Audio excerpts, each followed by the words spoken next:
I don't want to cut Iraq short, but at the same time, there's so much stuff I want to talk to you about and hear other people talk about. But you get home from Iraq and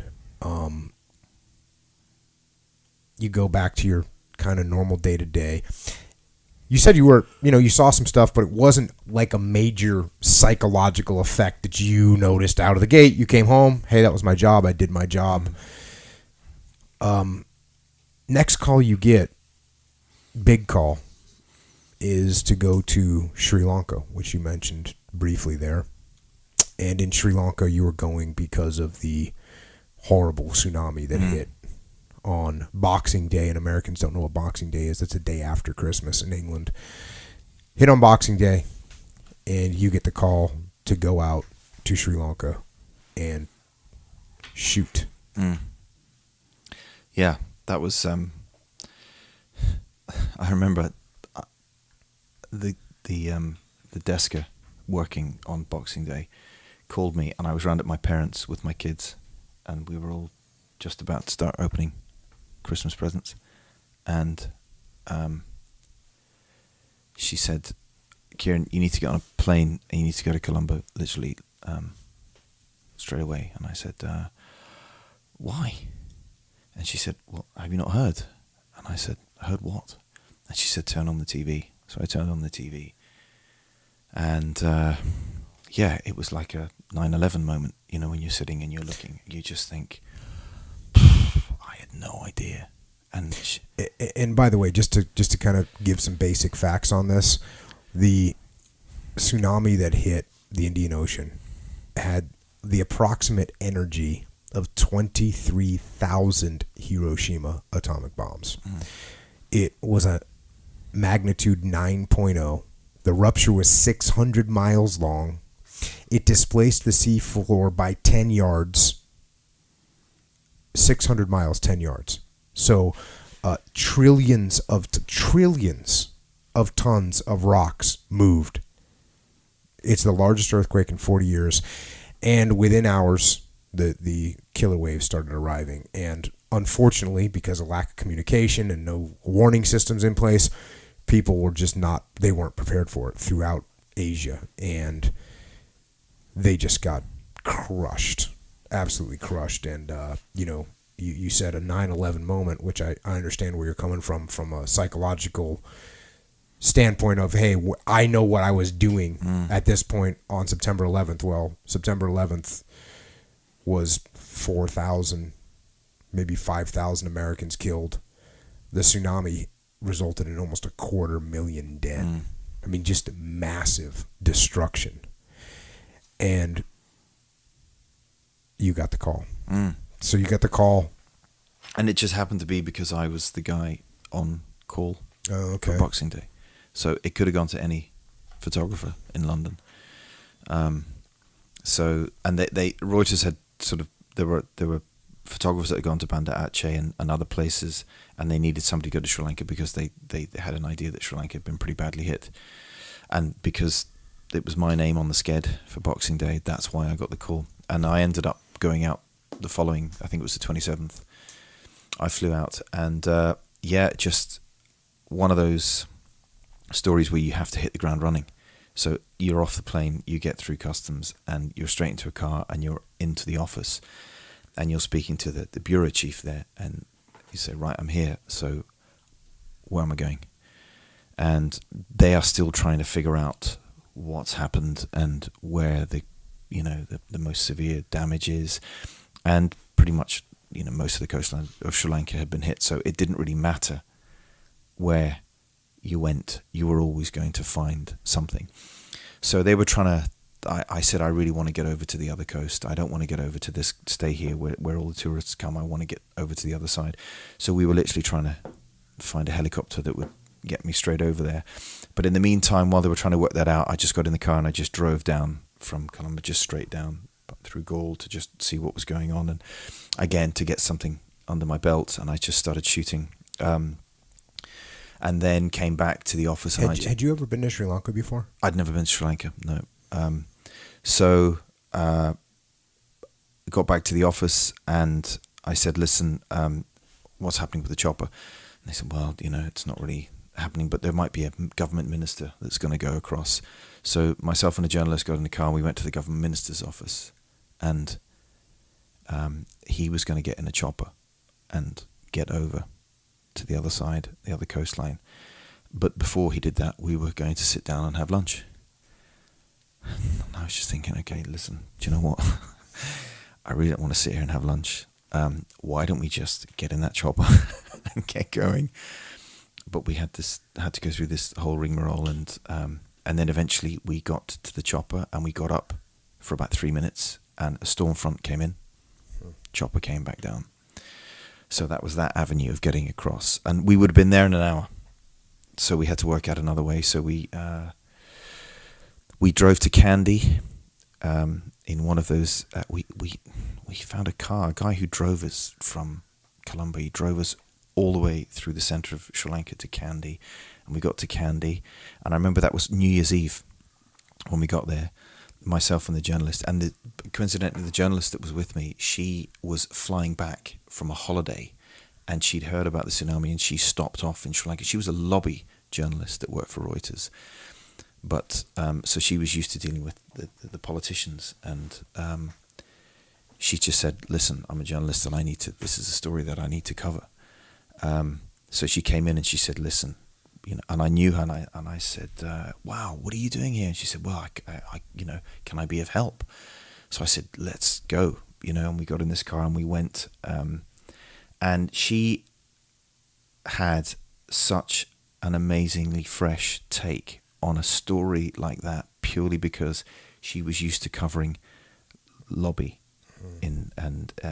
back in the UK, and because she wasn't a seasoned sort of, hostile environment journalist, the way she would write stories and find stories was just like, you just wouldn't have got it from she just had a completely different angle on it. So it was so refreshing to work with someone who just saw everything from a completely different viewpoint. Everything was new to her, but that meant that her writing and everything was really fresh and vibrant, So she was an absolute pleasure to work with, and we sort of just teamed up, and we got to the other side, and as soon as we got to the other coast, it flooded. The whole area flooded, which meant no one could get in to that side of Sri Lanka, and we had that place to ourselves for over a week, and we were staying in a hotel where the floors were just 2 feet high in water. But they still managed to get us rice every night. It was just incredible how these people just manage. And of course, you get out there and you're okay, right, where do we go? So let's just walk down to the coastline and let's just see what the situation is. And of course, you go down as a Westerner, and these people just think that you can help them. So they're coming up and they're showing you documentation and their passports, and can you take this to the American embassy, and can we get off the country? And I have relatives that live in the UK and relatives that live in America, and I can leave, I've never felt so helpless in my life. Never felt so helpless. And I've spent a fair amount of time in Sri Lanka back in the day, and the Sri Lankan people are just the nicest, absolutely, kindest, but hardworking. It's just a beautiful, and the countryside itself is absolutely stunningly beautiful, and so I can imagine them jumping through hoops and doing whatever they had to do to get you a bowl of rice when you came home at night, and just making it incredible. Happen. And then you would meet the people that were living on the beach. Their homes were on the beach, and they'd been hit by the wave, and they were just immediately rebuilding. It was just, okay, listen, this is what we've got to do, and they start rebuilding. And I'll never forget wandering around at that point on the tip, on the eastern tip, and I found there was a wall left of a house. So I imagine it was the wall where there was the door, and everything else had gone. It was one brick wall just standing on its own. And if you sort of walked through this door, you just saw golden sand and palm tree, and there was a dresser, just a one wooden dresser against this back wall. And this young guy came up to me, and he said, "Hey, you're a photographer, and where are you from?" And the usual. and I sort of got chatting to him, and he said, "Can I get you a drink?" And I said, "No, listen, I'm fine. Seriously, don't worry about it. I'm absolutely fine, but thank you." He said, "No, listen, I can run to the store, which was about a mile inland. Yeah, and I can get you a Diet Coke or a Coke, whatever it is." I said, "Please, listen, I'm seriously, I'm absolutely fine." He said, "Okay, well, please sit." And he pulled up a crate, and we just sat it down. And I'm sitting in what used to be his main room of his house. And he gets the crate and lets me sit on it. And then he just shimmies up the coconut tree. And he just pulls a coconut off the top of the tree, shimmies back down. And I'm thinking, and I really don't like coconut milk. I mean, but because it doesn't agree with me. So I just thought, oh, okay. But, he's gone to this effort. So he cut down this and he took the top off. And then he went to the dresser and he opened the drawer and he pulled out a tiny silver platter. And he put the coconut on the platter and then he handed it to me. And he'd even got a straw. And he put a straw in it. And he said, "Please, you're in my home." And I'm looking at the one wall that's left of his home with his dresser. And so I take a sip of this drink and I said, "So tell me if this is your home, the water was 25 feet away. There's the golden sand." I said, "What happened?" And he said, "Oh, the wave came in and destroyed my house. And it took away my parents, my wife, my brothers and sisters, and my 6 kids. They're gone." And all I can think of is that he has tried to find somewhere for me to sit. He's gone up a tree to get me a coconut and put it on a silver platter. The only thing that's left in his house is this chest of drawers or this dresser with a silver platter in it. And he's more concerned about my welfare at that moment. And this is what had happened to him about 5 days earlier.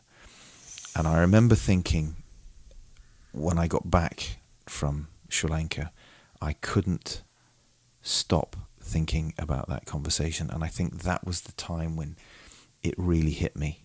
It really hit me about what had happened.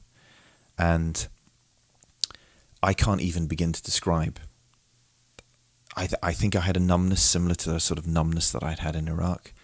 But this was a different kind of numbness because the thing about the tsunami was you were dealing with the living, and it was the living that affected you. It wasn't the death, and it wasn't the bodies that had been swept a mile inland and ended up in people's houses and stuff like that. It wasn't the way you would cover the funerals of all the different religious types there.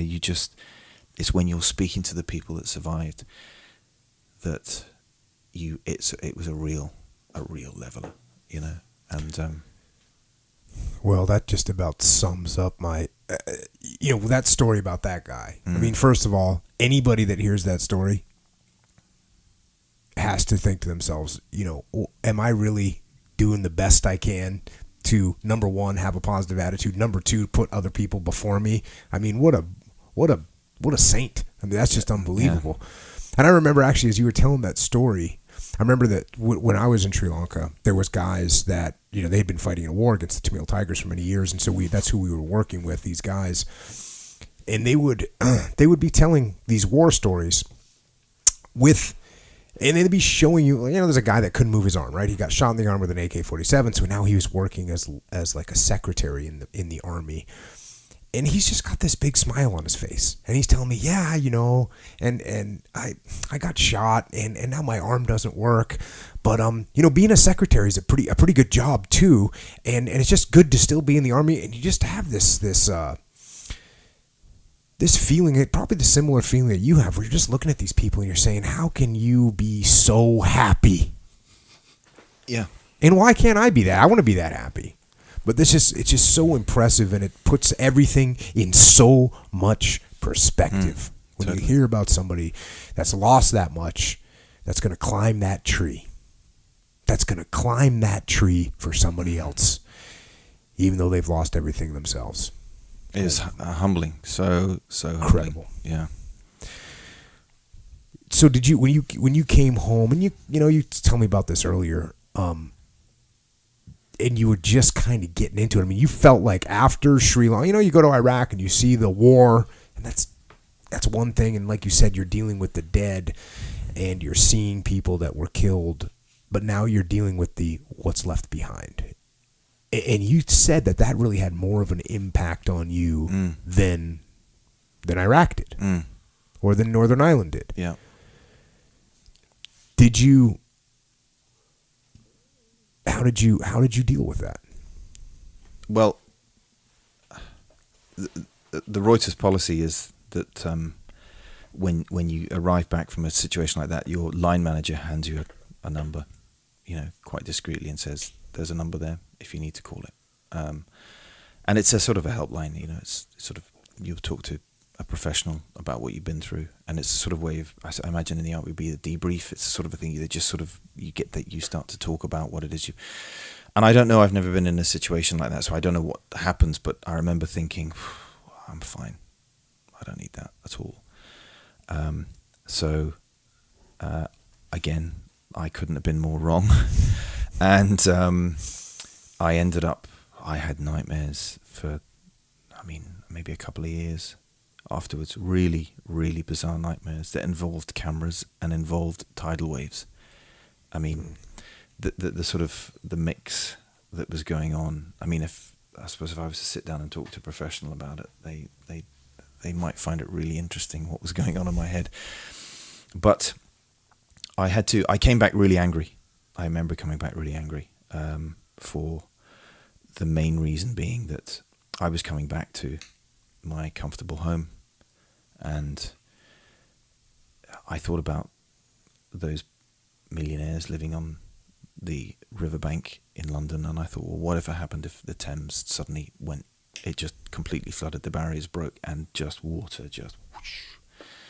How would they? I thought you wouldn't know where to start. You just wouldn't know what to do, and you sit, and these people, we have lots of floods in England now, and what people go through, I can understand, is completely and utterly miserable. But the carpets are being ruined, and all this sort of stuff. And I wouldn't want to go through that. But when you compare that to what happens during a tsunami, it's just night and day. It really is. And so I got angry about coming back to live in a comfortable house, and I used to get angry that my cellar flooded in Streatham where I lived. I had a big cellar where I had my drum kit, and it flooded once, and